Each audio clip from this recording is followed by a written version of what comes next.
आप सबों के मन में ये सवाल है कि मैंने वीआरएस लेकर के एक राजनीतिक दल का सदस्य बना, ज्वाइन किया। बिहार के माननीय मुख्यमंत्री श्री नीतीश कुमार ने अपने दल की प्राथमिक सदस्यता हमको दिलाई, तो मैं उस सदस्य की हैसियत से अभी भी जदयू में बना हुआ हूँ, उनके पार्टी का अनुशासित सिपाही हूँ। मेरे वीआरएस लेने और पार्टी की सदस्यता को लेने से उसको सीधे चुनाव से जोड़ करके देखना ठीक नहीं है। चुनाव लड़ने की संभावना थी, मैं हमेशा कहता रहा चुनाव में लड़ सकता था, किसी कारणवश ये समीकरण नहीं बैठा। राजनीति में बहुत सारी मजबूरियां होती हैं, तो मैं इस बार विधानसभा का चुनाव नहीं लड़ रहा हूं, लेकिन मैं एनडीए के साथ हूं, एनडीए के साथ रहूंगा। और जहां भी पार्टी एनडीए मतलब नीतीश जी का जहां भी आदेश होगा और भाजपा का, मैं दोनों दलों के लिए जहां जरूरत पड़ेगी वहां अपने प्रभाव का, अपने गुडविल का इस्तेमाल करूंगा। प्रचार में जाने की जरूरत होगी तो प्रचार भी करूंगा। अब तो मैं स्वतंत्र हूं और एक राजनीतिक पार्टी का कार्यकर्ता हूं, पॉलिटिकल आदमी हूं। तो पॉलिटिक्स में सबकी भूमिका निर्धारित होती है। अब पार्टी मेरी जिम्मेदारी तय करेगी और जो जिम्मेदारी तय करेगी उसको निष्ठापूर्वक मैं उसको निभाऊंगा। जहाँ तक मेरे बारे में आपकी जिज्ञासा होगी तो मेरे बारे में एनडीए के लोग सोचेंगे कि क्या करना है। मुझे अपने बारे में कुछ नहीं सोचना है और अपने बारे में कुछ नहीं सोचना। Thank you.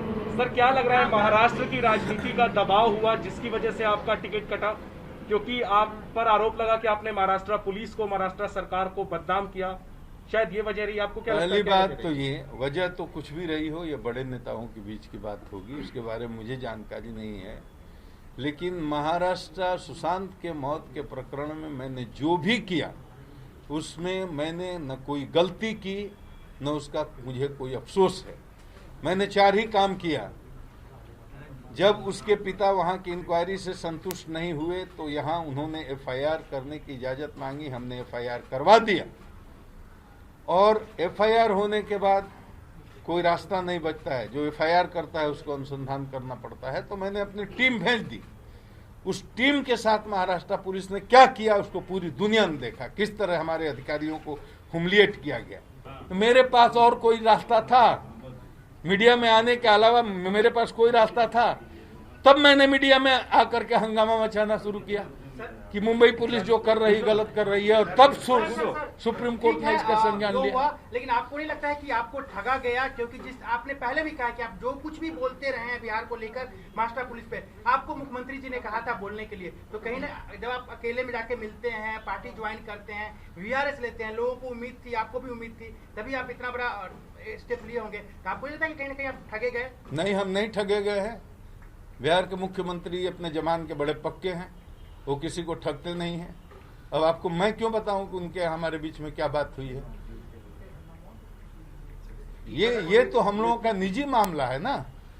लेकिन आपका बोलते चुनाव लड़ेंगे, तभी मैंने कहा था ना, मैं अभी भी कह रहा हूं कि राजनीति में मैं आया था इसलिए कि चुनाव लड़ूंगा।